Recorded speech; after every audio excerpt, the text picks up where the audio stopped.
this very difficult storm that is become global in scope. Kaya't marami tayong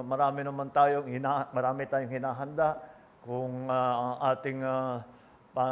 ating panalangin ay hindi mapabigyan at talagang patuloy pa rin ang labanan.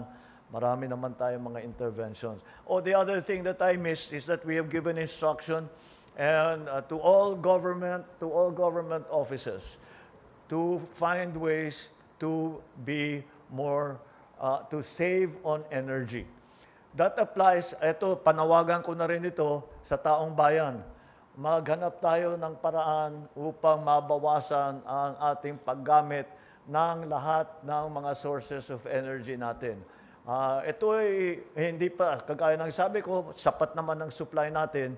Ngunit ay baka sakali, ito ay kakailanganin natin gawin ito upang mabawasan nga ang pagbayad dahil tataas nga ang presyo.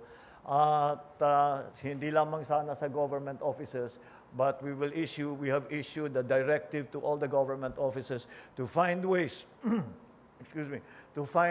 to save energy in every way. Yung mga unnecessary travel, yung mga carpooling, yung mga bagay-bagay na ganyan. And these are things that the general public can do. We encourage the use of public transport, private vehicles. Punuin naman ninyo yung sasakyan ninyo. Huwag yung isang tao lang ang gumagamit.